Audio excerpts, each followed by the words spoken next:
Good afternoon, everyone. I hope you all are doing well. Thank you for joining us this afternoon. I'm Karine Johnson from the Haitian Women's Collective, and I'm so excited to have these dynamic speakers today that will be touching on a topic that is so important and so rooted in the work that we do also at the Haitian Women's Collective. A few areas of logistics as we wait for more people to come on. Um, there is French closed caption. If you hit the more button, you will see it says show captions. So for folks who want closed caption in French. Unfortunately, we're not able to get interpreters for today. We usually try to do English and Creole, but this system doesn't have Creole yet, so we're working on it.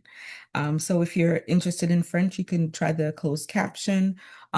We do have a Q&A box, so if you would like to ask a question, please feel free to put it in the QA area, question and answer, which I'm looking for that now as I look down and I don't see. Oh, there it is. There's a question and answer box right here. So you can always put your question as we go along and have this conversation. Um, and we're going to get started. It's 12:05. Welcome to all of you. If this is your first HWC webinar, welcome. We hope to see you on many others. So for those of you who don't know the Haitian Women's Collective, we are not a direct service provider.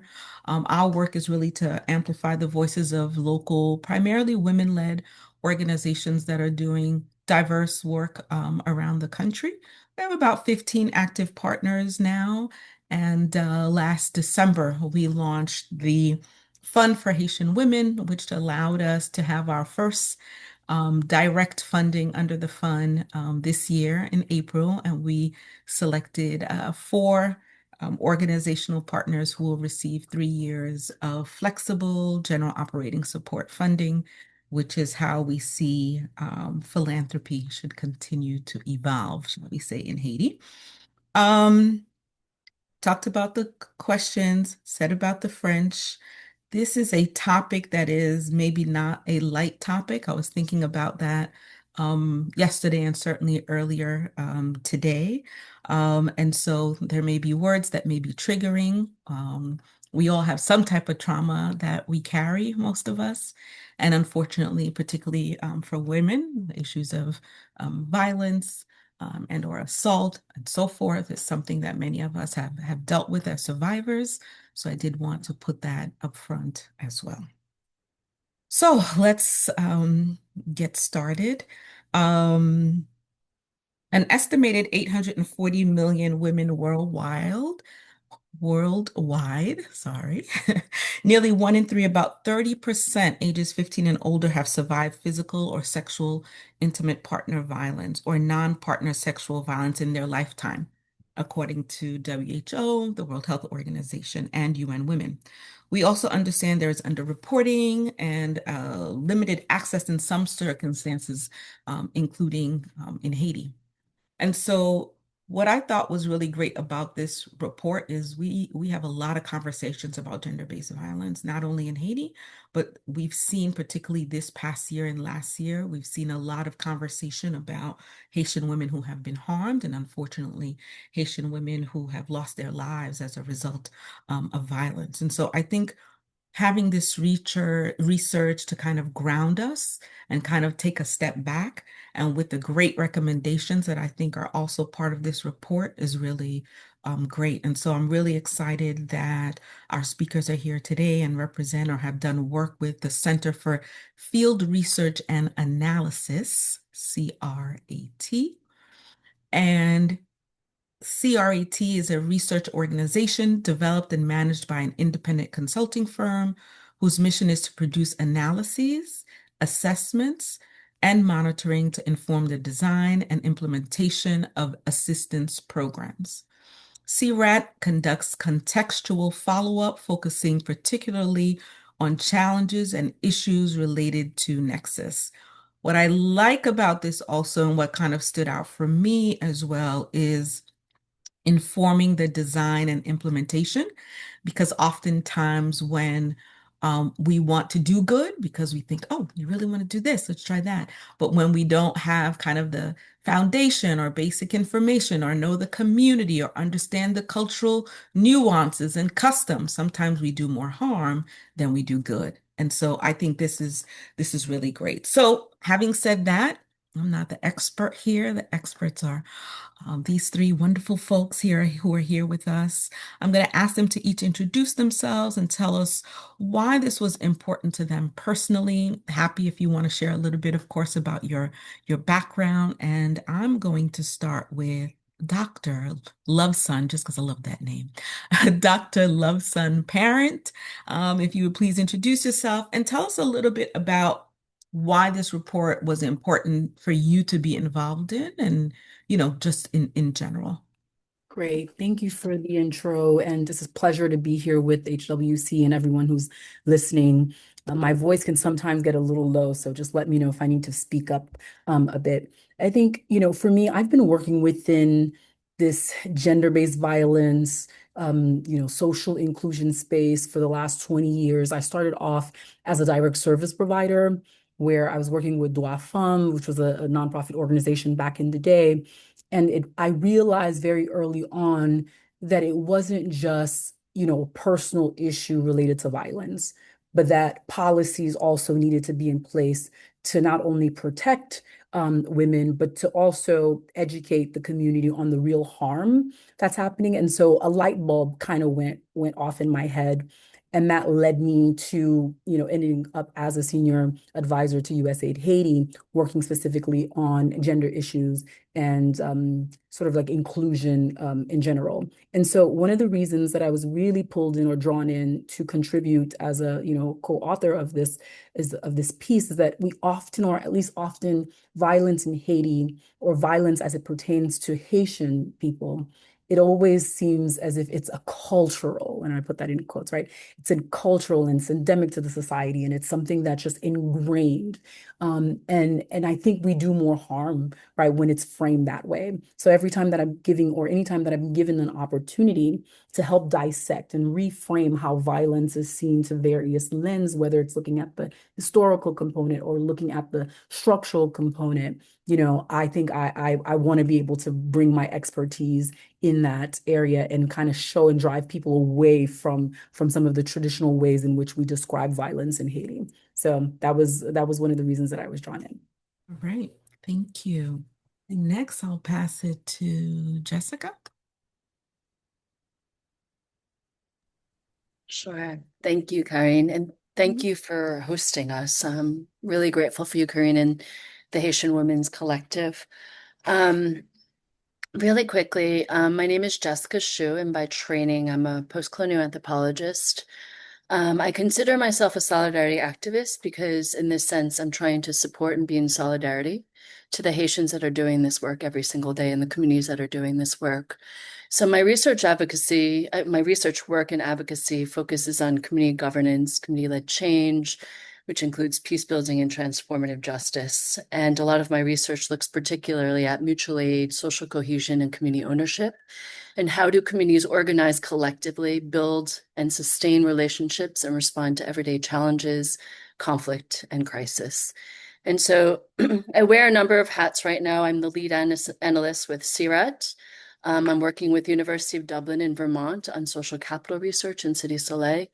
And I'm the head of research advocacy and learning with Roots of Development. And to answer your question, Karine, I think the reason I was interested in this research as well was really to push a different framework, a different lens, a different narrative, like Dr. Loveson was saying as well. I think Haiti demands different narratives. I think a lot of times the narratives inform exactly the interventions and support that it receives. And so if we're looking just at, sexual violence, we're not looking necessarily at the wider lens of the root causes of violence, right? And so this doesn't refute the necessity to address the harm done to women and support women that are survivors, but also to think about what it means to break cycles of violence, right? And how we address these root causes. So thank you. Thank you. Appreciate that. And Isabel, last but not least. Thank you. I'm very happy to be with you all here, and Kylie, always a pleasure. Um, so I'm Isabelle Curie. By training, I'm also an anthropologist. And my has focused a lot on community-led all the things and just exploring really asset-based approaches about what can we do with what's already available. Mhm. And so this has translated across different fields and different sectors, but more specifically in the last few years, my focus has been on transitional justice and more recently again in peace building. And so in that through that work I've designed a national strategies, a few different national strategies, including one for transitional justice and addressing past crimes and impunity, a national dialogue methodology that was really emphasizing how Haitians actually have difficult conversations and how they make decisions based on these difficult conversations. And then the most recent thing I did was a national strategy for DDR, for disarmament, demobilization, and reintegration. Um, and so all of this work has looked at really what are communities already doing, what's already working, what is already available, and how do we mobilize around that versus trying to do the same things that we've always done, which is build new infrastructure that has its own time crunch and its own budgets that are not always sustainable and that can never always be justified and maintained. So it's really like, how do we leverage what people are already doing? And so I think with this report, and the reason I wanted to participate was to really uplift like, here's how people have been handling the situation. Here's the power of what they've already been doing, right? Um, and I think, to be honest, for me personally, I have stayed away from a lot of gender work because, like you said in the beginning, Colleen, this work is actually really triggering. And I did a lot of the field interviews, at least locally, with a lot of mental health practitioners. And I got to be honest, it took me a couple of weeks to recover from some of these interviews. And so this work is definitely really hard, but it was important to me to do this one, just because it's too important to shy away from anymore. So I'm here. Thank you. Thanks so much. And so for all that have joined us again, this conversation is about naming the harm. And the speakers already said, I was taking my notes, right? The importance of policies and dialogue, just being supportive in solidarity, the importance of community-led change and research. Asset base is something that I speak about a lot because I think also, as you have said, and Love Son, you said also, we often come from it like, oh, there's nothing, like the people don't know anything. And we're all coming to teach them and tell them and save them, right?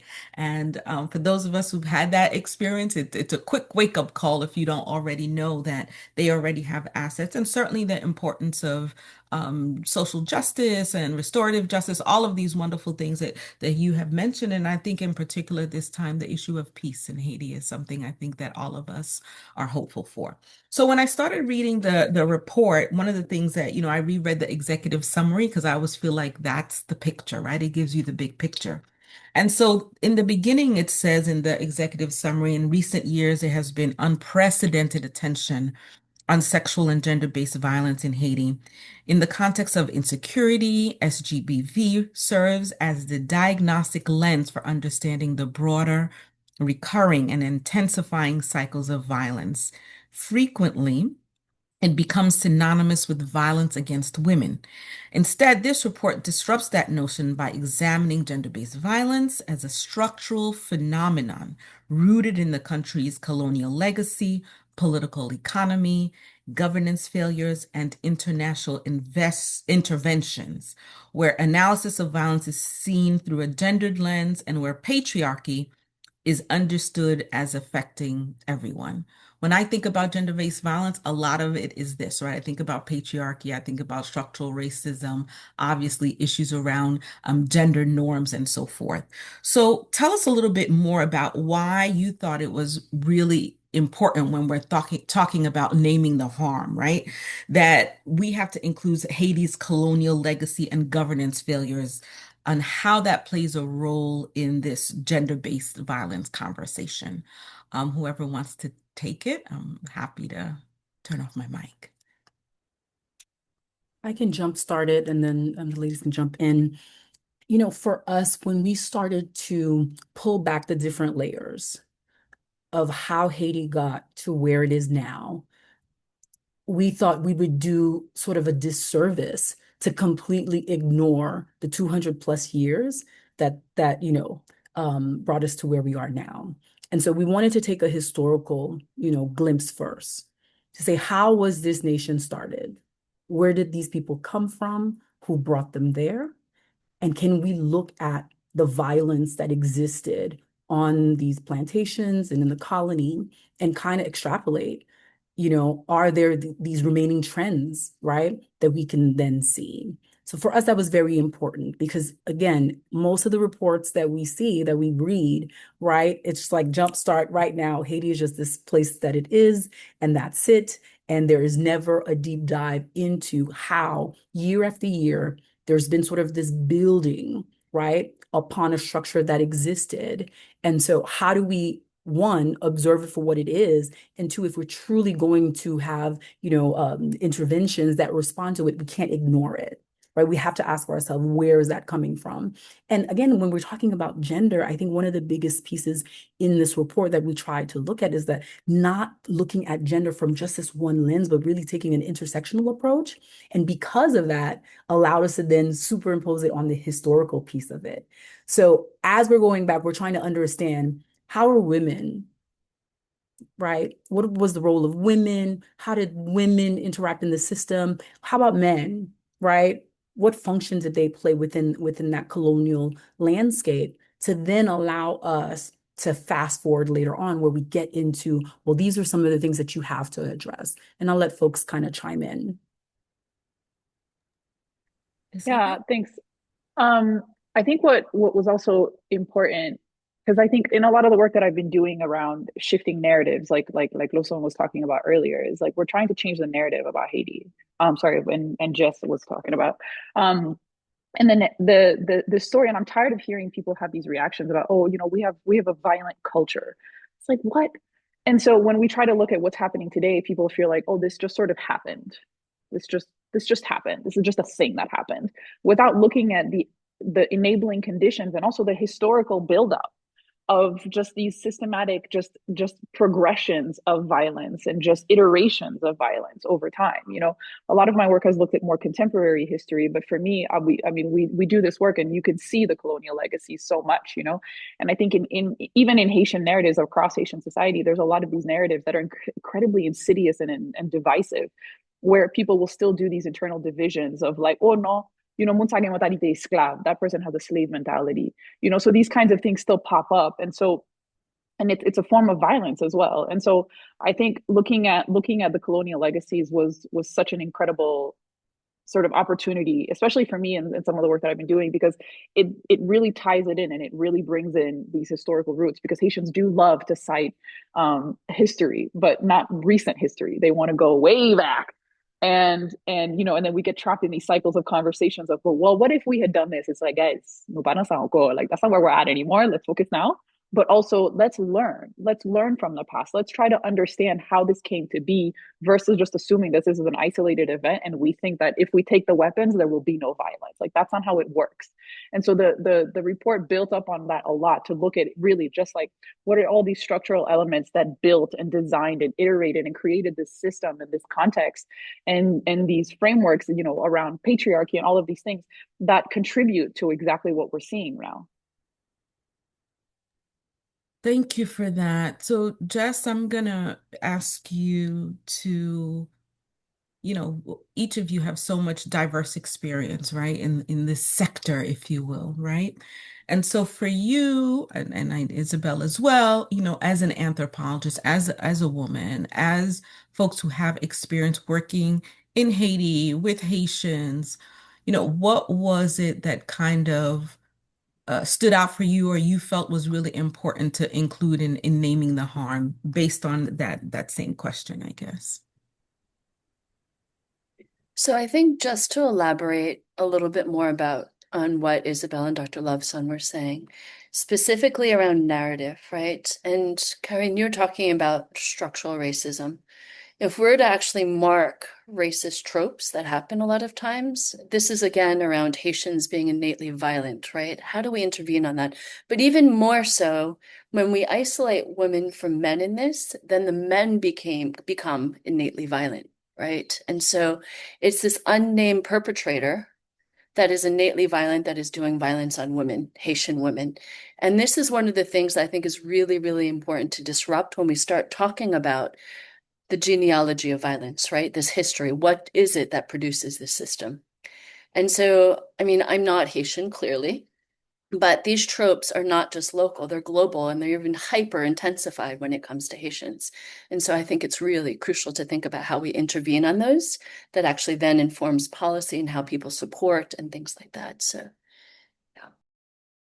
So, gender-based violence, it names very specific intersections where sexual violence and gender-based violence come together, right? And unfortunately, captures, as I said before, this is not a light and easy topic for folks around rape and sexual exploitation, forced pregnancy, sexual torture. There's just a host of different things that, as I read through the report, kind of, very much stuck out for me. And then, you think about in all cultures, right? Not just in Haiti, gender dynamics, power dynamics, financial dynamics, and so on. And yes, there are kind of pre-existing structural conditions, right, that shape patterns of violence. So the most recent increase in violence against Haitian women and girls not only exists in Haiti, right, but relates to our culture, patriarchy. You know, in the report, what I felt was there was a lot of conversation about the intersectionality of everything, right, around gender-based violence. And so, why has sexual violence increased during this time of armed groups in Haiti? And this happens, I think, globally everywhere, right? Whenever there's a crisis, women tend to suffer the most violence, right? They're, equal in the sense that they're feeling the same or getting the same kind of environment, if you will, during crises. But for women, it is very different. What should we do during those times, I think, of conflict in particular, to support or prepare public entities to address this, right? We see an escalation of violence. We're talking about it. Data makes me a little crazy sometimes because I know researchers, I know data is important, but I also feel that sometimes data, it doesn't humanize folks, right? I just opened up and I said, basically 1 in 3 women. And if 30 women are on here, at least 10 women who are watching this webinar now are survivors of some form of violence. And you speak about not doing harm in whatever interventions, right? So what can we be doing better? What should we be doing to prepare public entities and communities to address issues of violence? I want to jump in just to kind of turn the question a little bit backwards or start from the end. Sure. As you talked about, how do we humanize, okay, the data? So it's not just a question of numbers. One of the things that we did and we took care with in the report was to give an overview of this life cycle. How does violence show up in early childhood for, girls, boys? How does it show up in adolescent for young men, young women? And how does it show up, in adulthood? And we even went a step further and looked at, when people are sort of in that elderly stage, what's going on and how are they experiencing this violence? And I thought this was really important for us to do in the report, to almost create a sense of like, no one's ever sort of out of the woodworks when it comes to violence, right? Especially, gender-based violence and how it shows up. But before I pass the baton over to, my co-authors around what we can do, I think it's really also important for us to understand why this happens, right? When all of sort of the infrastructure and the safety nets and all of that collapses, right? So, because if you take the word Haiti away and you throw in Venezuela and you throw in another, another name, you're going to find out when those safety nets are not there, when the systems collapse, right? That violence is just going to spike, which then tells us that it's not just a Haitian thing, right? It's not something that we have Absolutely. running in our blood. Hmm. But it is that when communities are fractured, and there is no longer a sort of a way to not only protect each other, but to have a sense of presence that we all are one, then guess what? You're going to have this rampant violence, right? That spikes. I don't know, Isabel and Jess, if you want to, chime in a little bit more on this. Sure. I mean, that's one of the things I wanted to talk about is like this disconnection inside of the communities, especially that are most affected by violence right now. And it's been just this buildup of years of distrust. And these are things, again, that we can trace back in our history, like where some of the severing of ties have taken place across different communities.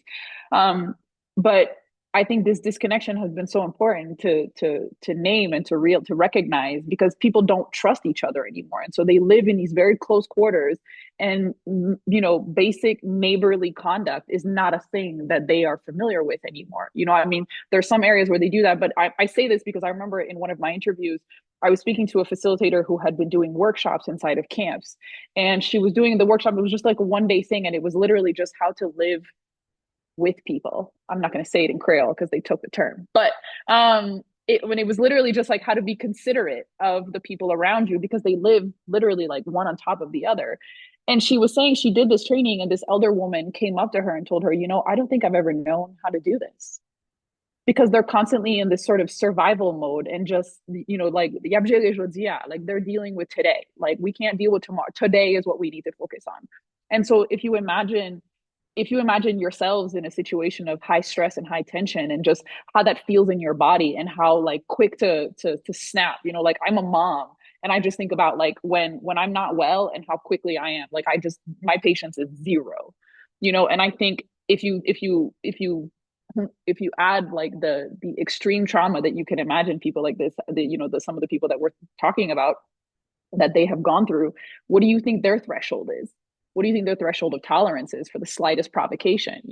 And I think we have to be mindful of this. And one of the things that I really appreciated that we were able to put into the report is this element of dehumanization that we witnessed across the board, right?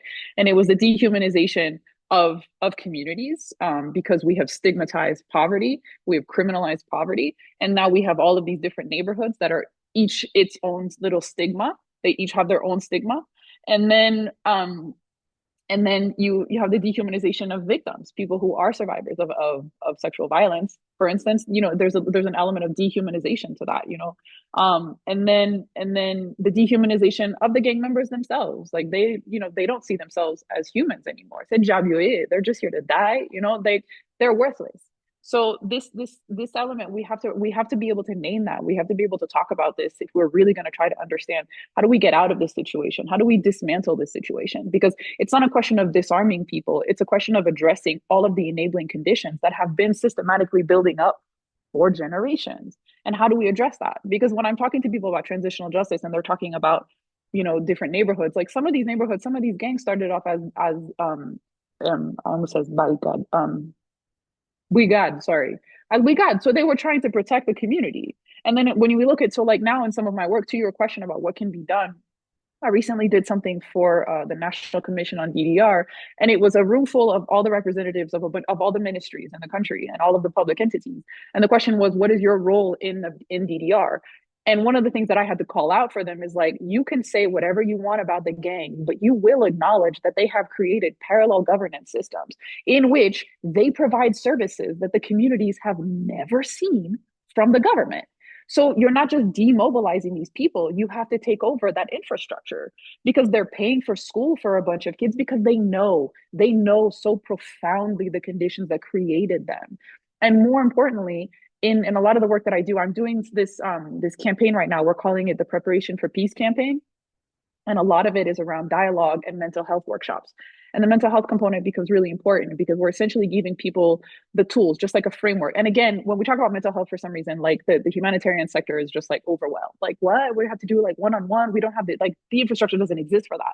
Whereas what we're talking about are like these just large scale interventions where basically you deconstruct and you explain, you name the harm. And that's why we named the report that, because a lot of the psychologists that we spoke to said that they were like, when we were able to name the harm, like we explained to them experience was in certain terms, people had a much it had a very profound impact on how survivors and victims perceive their lived experience. Oh, I think I lost you guys. No, you were frozen a little, I'm but we good. heard Okay. everything you said. Yeah. Yeah. Okay. Sorry. So I just to wrap up real quick, it was just to say that that was such an important component to the whole job. But like in some of the dialogues that we're doing now, it's the communities themselves, even when they're angry, the dialogue essentially offers them a space to metabolize their anger. But even in their anger, a lot of the recommendations they make about how to address the situation are in line with restorative, transitional, and transformative justice. It's all like, how do we remedy the conditions that created Hmm. them, that made this Hmm. like a necessary pathway for them? So Yeah. I'll Yeah. stop there. But Yeah. No, thank you. There was so much that we can um continue to dialogue about because we find ourselves at a time that so many people are saying, what's the answer? What are we going to do? How are we going to change this? And of course, about, I think what I wrote down when you said, we've criminalized poverty, not just in Haiti, but I'm sitting in the United States and boy, have we criminalized poverty, but we have not criminalized what has led to poverty, right? For so many people around whatever you want to identify it as, and to the point where it's a stigma because you're poor even though you didn't create your condition, right? And so one of the things is we're in August, last month at the UN Security Council, the meeting on sexual related violence was what I participated in. And I remember thinking about while sitting there, right? All of the countries are saying what they're saying. And I'm thinking, but you guys kind of know what to do, right? Like my sitting here and reading this whole statement and all stressed out and all of this, you kind of know what to do. We often have the answers. And then though, the other side of it is maybe we don't have the answers. So I think naming the harm, as I said before, is really about how do we best pay attention to all of this. We talk about history and we look at the different sections where you talk about historical and structural roots. You talk about, the current dynamics around armed groups, as you mentioned, territory, naming the big God, as you mentioned. Of course, across the life cycle. And I think around gender for us too, right? Well, I'm at the UN and they're talking about, well, the US no longer uses the term gender. So I was like, wait, what? How did I miss that part? And I was like, nope, they're like, no. So as part of my advocacy with the US, of course, I had to uplift that, but what are they going to say, right? Little old me. But we can't step over it, right? So just issues about gender and in our culture, right? How we see gender and how young girls are seen or not seen, protected or not protected. And oftentimes, as a feminist, people will say, well, what about the men and what about the boys? And I understand that and certainly agree that we're not in this alone, right? We're not causing the harm to ourselves. So there needs to be some type of balance and engagement. And I think all of what you all have put in this report around conversation and dialogue is certainly really important. Love Son, were you going to say something? I feel like you were going to jump in, and then I'll go to Well, Jessica. I just wanted to, drill down into one point that Isabel made around, this idea of victim and perpetrator. And when Mhm. you have so many, years of different governments and failure and structural issues, that at some point those lines become so blur, right? And one of the things that we wanted to do in this report, as we were trying to, again, humanize this, is to open it a little bit more and say, well, what happens that a young man gets drawn into this, right? What are sort of the prime factors that would draw that person to be led into that? And so that's one of the things we wanted to do, to not just create this binary in the report. You'll see that we take a great care of making sure that we create like a cycle of understanding what happens from birth to the end, that people would make some decisions and end up where they are. And then ultimately you have folks that are experiencing this type of violence, wherever that they may be. So I wanted to kind of stress that a bit more. Yeah, yeah, thank you. I think you all in addressing the different sections and even in the conversation we've already had, right? This um area around structural failures, right? And international harm and what that looks like in Haiti. And I know that you all are involved in different organizations to address that, but I'm going to ask Jessica. In section 4, we talk about structural failures and international harm. Can you talk a little bit about that? Sure, I can touch on it briefly, but um, I may also defer to Love Son and Isabel, who have written this section in the report as well. But I think there's a number of different things. I think one thing is that what all of us were talking about is who is doing this work, right? A lot of time the focus becomes somebody else coming in and doing the work to support, when a lot of these elements, actually all of them are here, and how do we complement and amplify them, right? How do we not actually create a parallel structure or a new structure, an international one, but rather reinforce what exists? So that's one thing. I uh, I might defer to Isabel and Loveson to talk about this section on actually the harms that have happened by the international community in the past, if that's okay. Of course. Isabel? Sure. Luxon, feel free to jump in.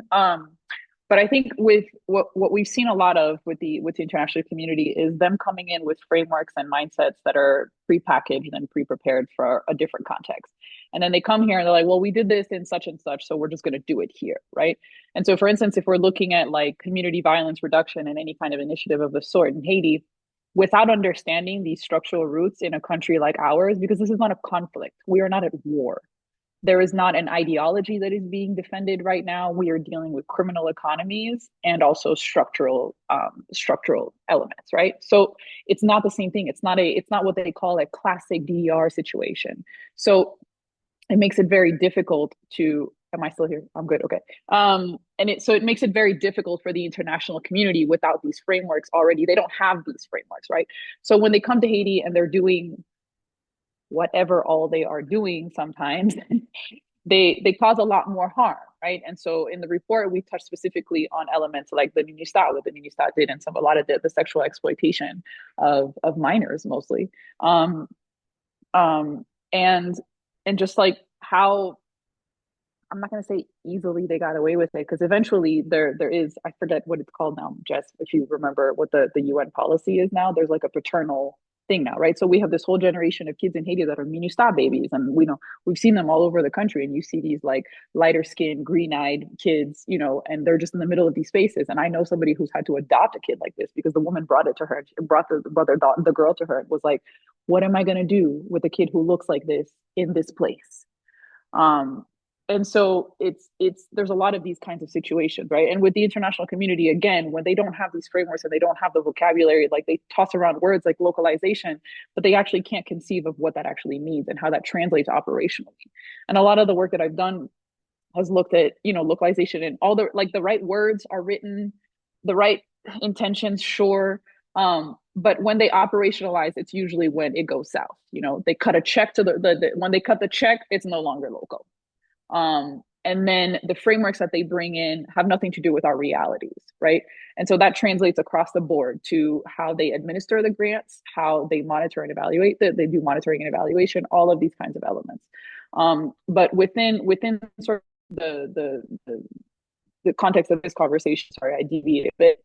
But when we're looking at sexual exploitation specifically, for instance, there has been this practice for eons of this sexual exploitation of Haitians, by international actors. So, we can talk about the American occupation, we can talk about the UN, the various UN, we can talk about all the NGOs.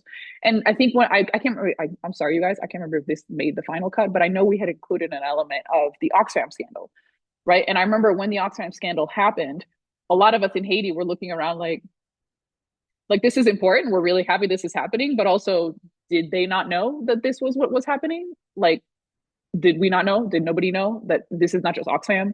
It's the UN. It's all the international NGOs that are doing this. And so for us, it was just like, okay, maybe they'll make an example, but evidently no, it ends up being an isolated incident. you know.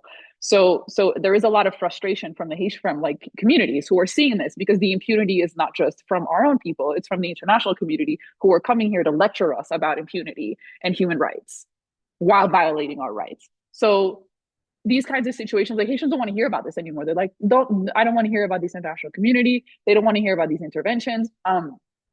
Or they do because essentially, I mean, it's sort of in like the sort of thing you have to deal with. It's just, it is what it is, you know. But a lot of international harm is just comes in with a lot of this, you know. I'm going to stop there because then I'm going to go down this other rabbit hole of negotiating with armed groups. So I'm going to let you go first.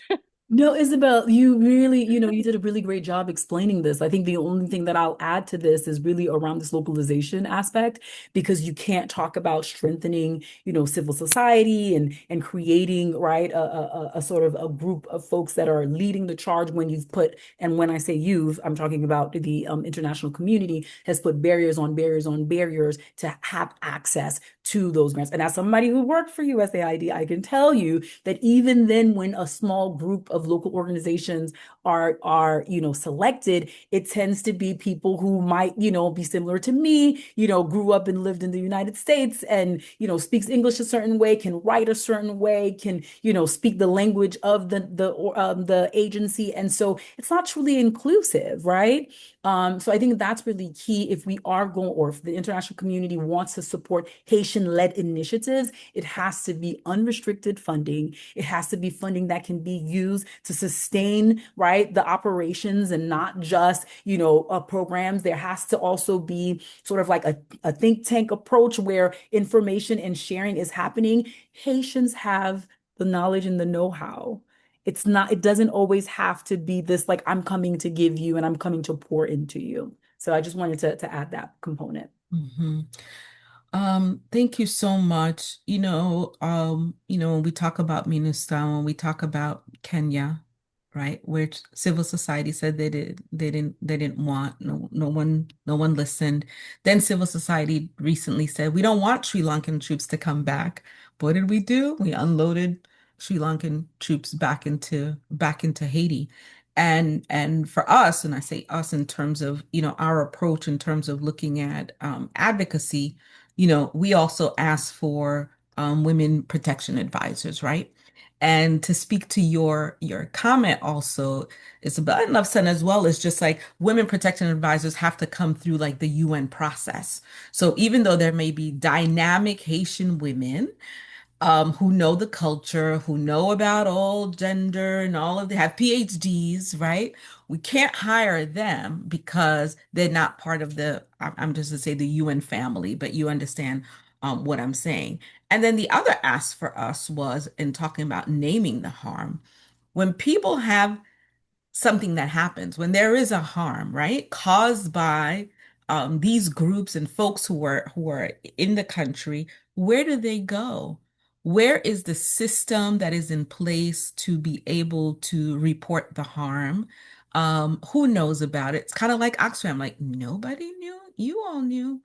You knew, you just, they believe you didn't know, but now you know because it's public, right? And then it's also many countries at the UN Security Council again said, what happens to the survivors? Are we talking about the survivors? And a lot of care. It was interesting that people were talking about care for survivors, care for children, survivors or children born as a result of. There are so many, I think, different pieces to all of it that you all have uplifted. I really appreciate that you said that, all of the research, obviously, you had to actually talk to people. You actually had to listen to them and get information from them. I'm going to ask Jess, what surprised you the most about this report and or in speaking with survivors, if you did, or just in general in the report? And then I'll go to each of you. Surprised me the most.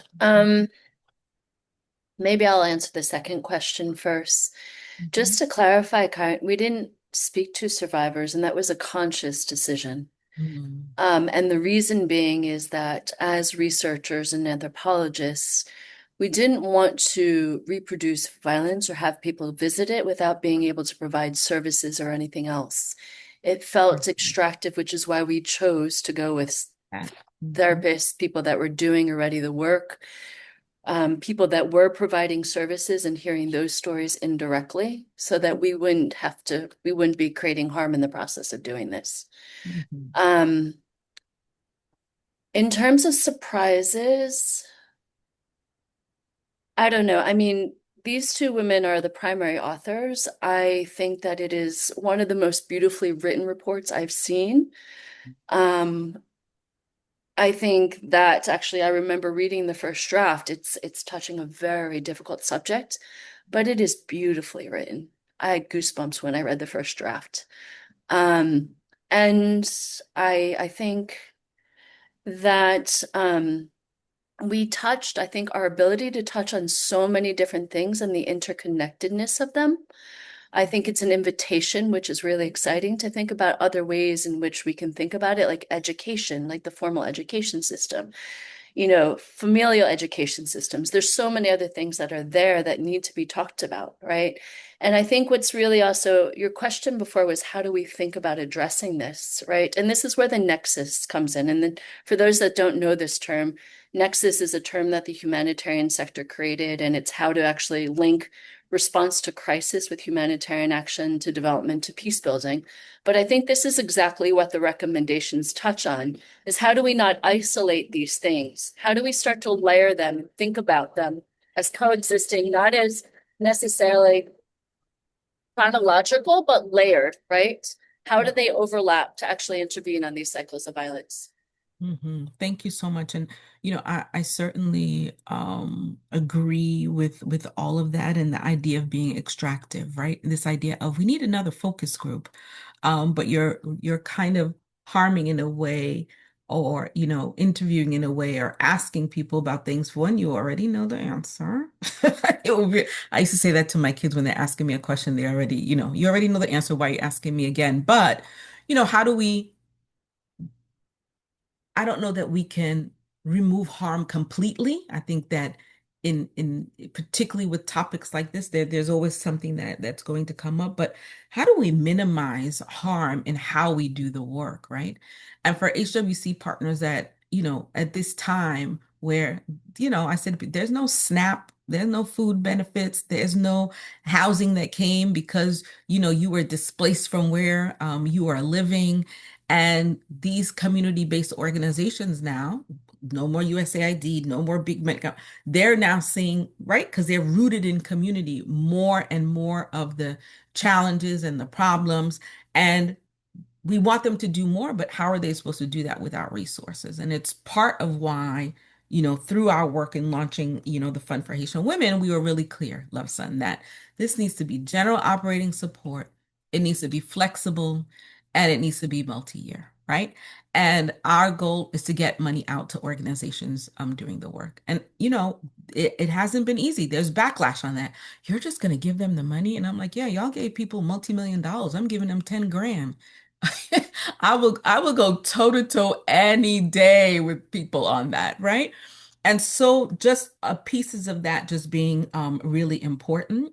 So Isabel and or Love Son, was there anything that surprised you before we go to recommendations, which I love that part of the report? Anything that I won't surprised you? say not a complete surprise, but I think it's something that, maybe I'll highlight here. We start off the report, right? We're focused on the historical lens. We're letting you know all of the structural issues that have created this environment. But then at some point, we really get to the survivor's resistance. And I think that's a beautiful section because it walks you through how Haitian women truly have been the backbone, right? Of the society from the beginning of time to now. And I think, kudos, right, to all of the Haitian women organizations that are showing up and showing out without any of the resources, right? With a fraction of what existed post-earthquake, when we think about the $200+ million, right? That was at least from the USG that was allocated for that response. And so they don't even have a sprinkle of that yet. They are keeping their doors open. They are receiving survivors. They are, putting together groups. They're responding to the needs. And for me, that is a reminder, at least. It was a reminder of like how Haitian women keep showing up. And I think that's the beautiful piece of it is like, we're at some point, we're going to get through this. And of course, I don't like to use resilience, but I understand how it's defined. And the whole potomita, I'm like, yeah, we don't want to be the potomita anymore. We're good. We're gonna pass that I on. We're oh gonna remove yeah. resilience because we don't really want to be resilient. I think most women who are struggling or empowering all that be like, yeah, if I could have a job, a decent place to live, pay my kids' school fees, not have to struggle day to day. We would probably be good with that, and as well, obviously of not having to suffer from violence. Isabel? Yeah, I just wanted to add that I think again, not surprising within the framework, but I think it was interesting that the three of us were the ones to work on this and think through it because we think so intersectionally. Right. It's like there's no none of these silos, right? Within like this is a separate issue from this issue. It's like it's all the same issue, guys. Like let's not quibble about this. And so I think that was really one of the most exciting parts for me about writing the report. And it was just putting like linking all of these things, right?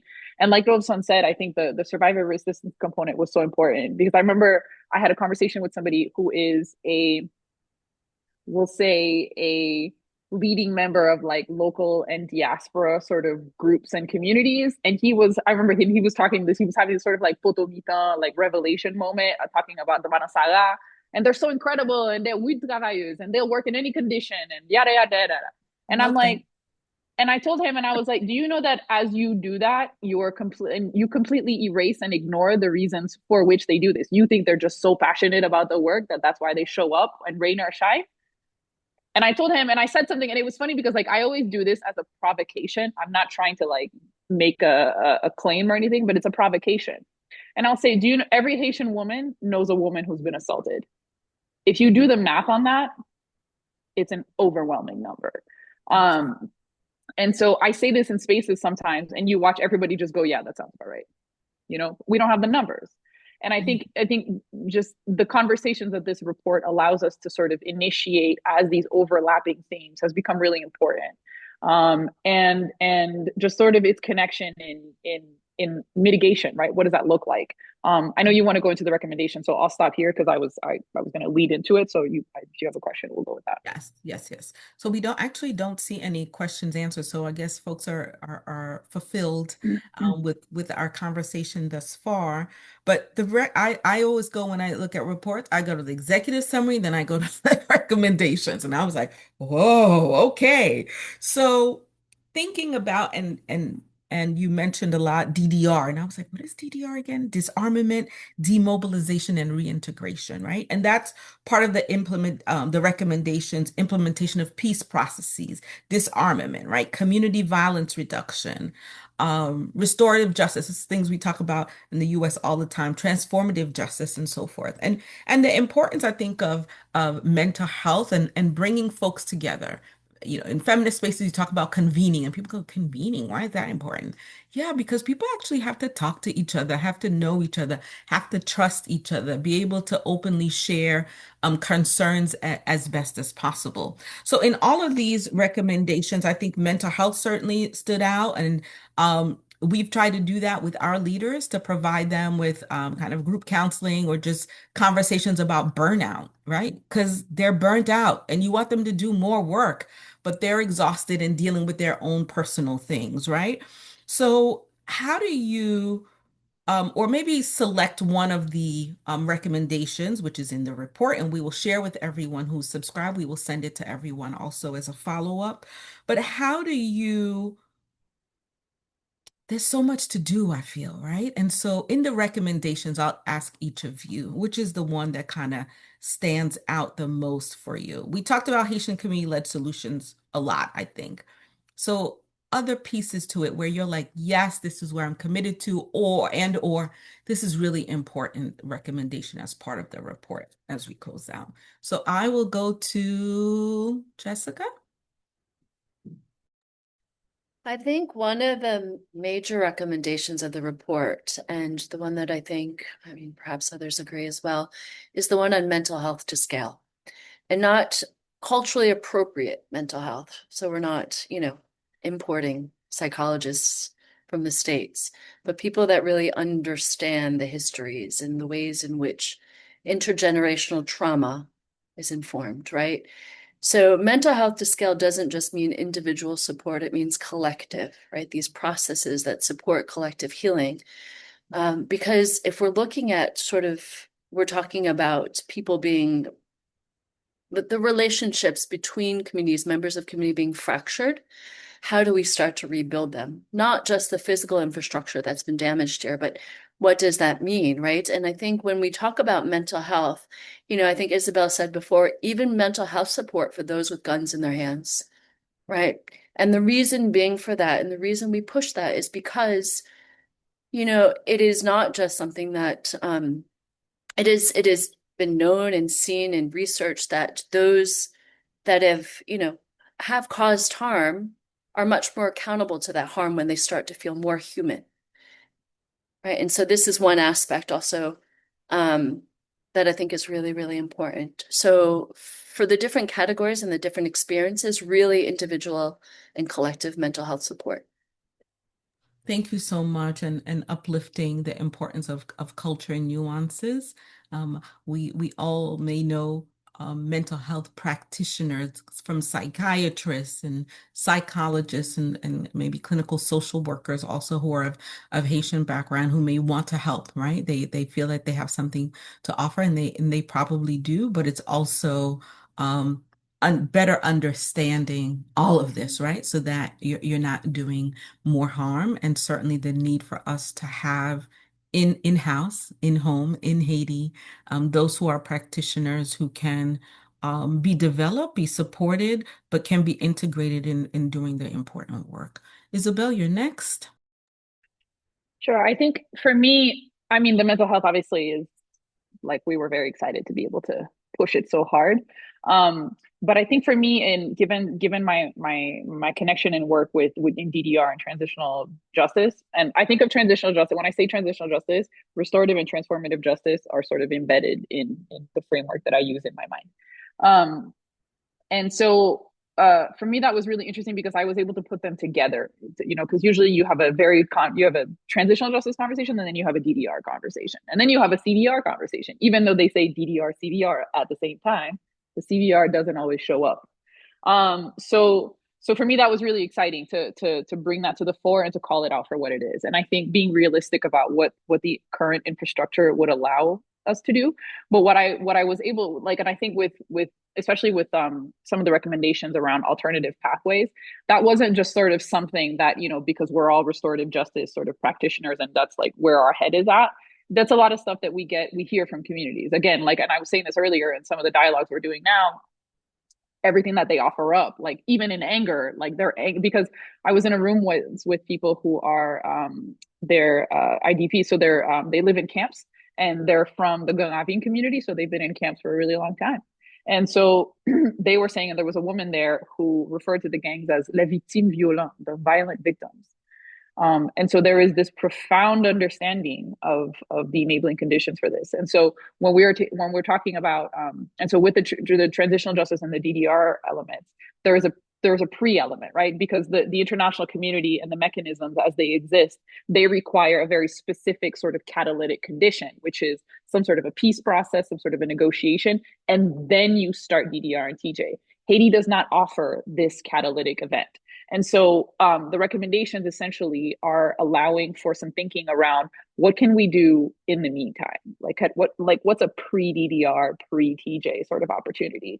And a lot of that is really centered around the mental health component, because if we can't help these people humanize themselves, we can't have a negotiation. You can't be at a negotiation table with somebody who is having these lapses of memory and who is quick to anger and who's like trigger happy. Like, you can't have a conversation with somebody like that, and so that's why we talk so much about trauma. And because and I remember I said this in a conversation, I said that traumatized individuals do not build a peaceful society if they didn't learn from the trauma. And I think we say this in the report, is trauma not transformed, is trauma transferred.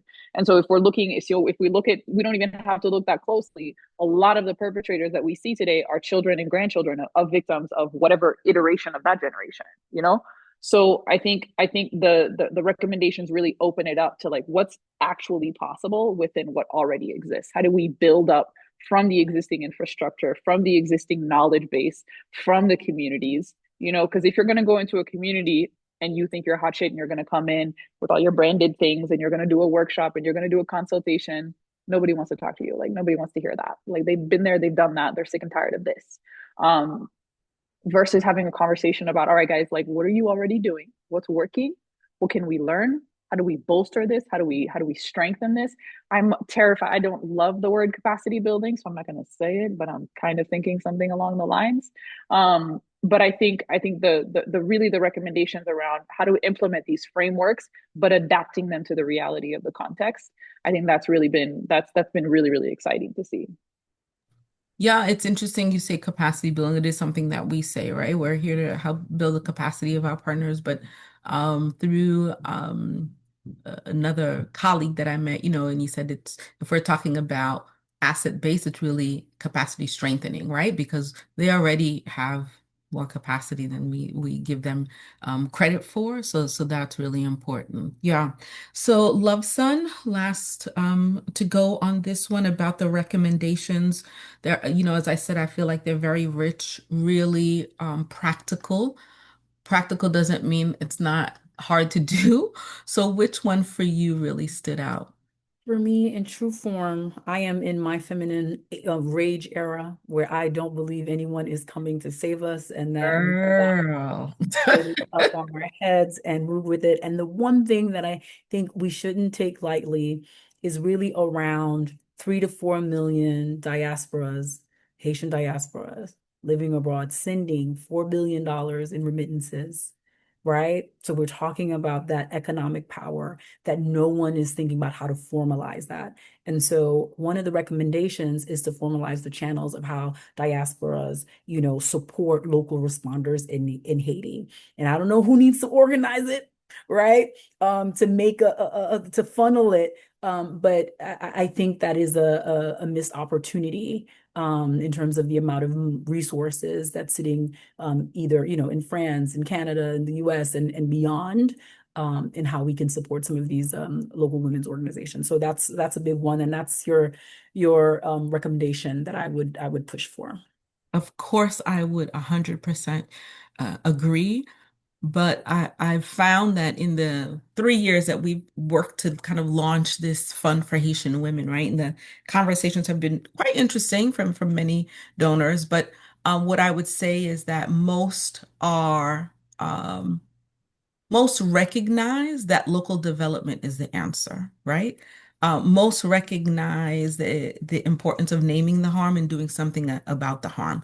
I think for donors, even it's how do they best do that with all of the stuff that comes with philanthropy, if you will, right? All of this structural racism, capitalism, there's a whole conversation about donor advised funds. People are holding on to the money, and or Bill Gates, right? He's going to give away his money when he's dead. Just give it now, bro. Like, you have so much, just start giving some of it now. It's going to be okay, right? So I also think that it is something that we've thought about having a conversation about philanthropy within us, right? And when I say us, I'm not talking about us who are always talking about it per se, but for that Haitian diaspora who's sending 4 billion and 5 billion through remittances, and now less so, but those who traveled with money in their pockets, tons of thousands of dollars in their pockets to do whatever it is that they're going to do in Haiti. How do we use that as part of the transformation? And so I uplift obviously HWC partners who are doing the work in community, who are naming the harm, who are dealing with the harm and supporting survivors in whatever ways they possibly can. I think this report, as I said, really is a great foundation. Anyone who would be kind of doing research, we're going to add it to our resources page for sure. We will share it with everyone who has subscribed. This is also being recorded, so we will have that available for folks. And I feel like our time is up, but I'm not going to ask now, but I want us to come back maybe later in the year, early next year.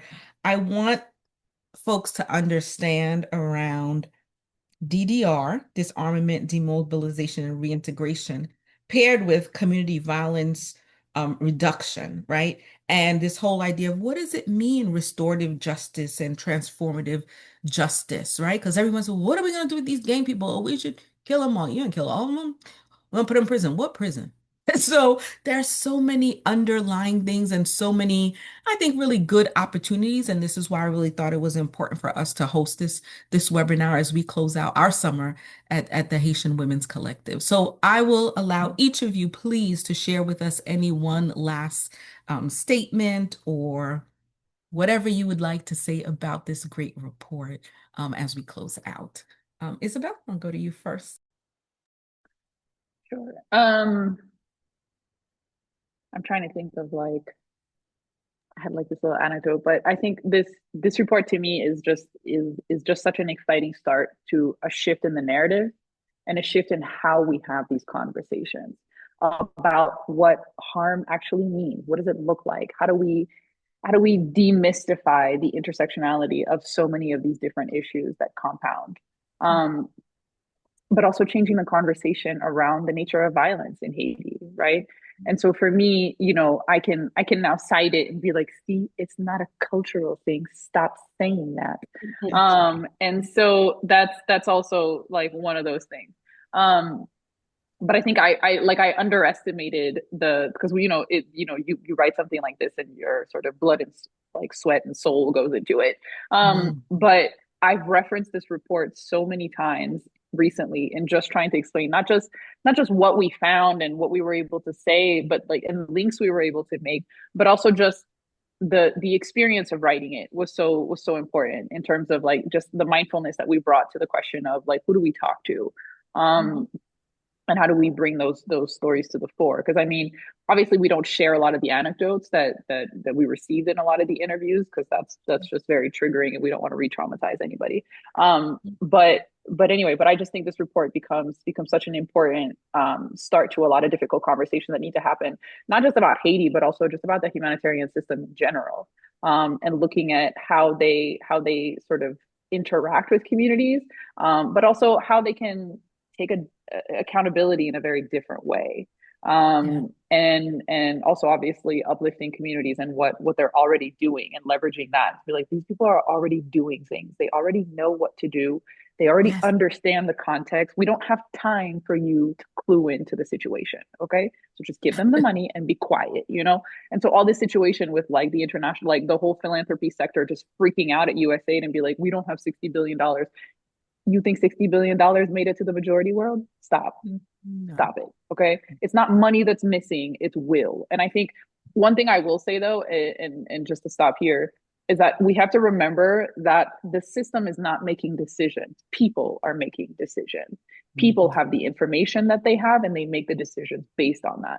And that applies across the board, both to the decision makers who decide how money moves, but also to like people in Haiti and like the men and the boys in Haiti who are given a certain information, who are treated a certain way so that they believe that they have to behave a certain way. And something as simple like I remember I taught middle school and all my students were boys. And I had a boy come in class one day, it was Valentine's Day, and he was really upset because he brought chocolates for this girl and asked her to be his Valentine. She said no. And he's like, I want my chocolates back. And I looked at him and I was like, oh yeah? Did she ask you for the chocolate? He's like, no. And I was like, so she owes you nothing. You shot your shot, man. Good for you. Congratulations. She said no, she owes you nothing. Women owe you nothing because they gave you something. And it opened this entire discussion about patriarchy with 13, 14-year-old boys. So I think just creating those spaces of reflection becomes so important, and I think and Haitians Haitians are thirsty for these conversations. If my dialogues have told me anything, it's that people dying to have these conversations. They don't know that necessarily. They're not thinking, I'd love to talk about this necessarily. But when you bring them into these spaces and you offer them the space to just sort of process and reflect on these things, they have these very sophisticated sort of solutions, and it's not what you might think. There are people, not surprisingly, Haitians are actually capable of profound compassion, and the circumstances that they're facing, they understand them so well that they are actually much more forgiving than we think. And so a lot of the solutions, yeah, people are going to say wakale because that's the dominant narrative. It's a default narrative, I call it. That's just, they just say it automatically. But when you actually invite them to deconstruct that, it takes, and I've done this in several spaces, in 20 minutes, they get to the end, they're like, well, okay, we're not killing all of them.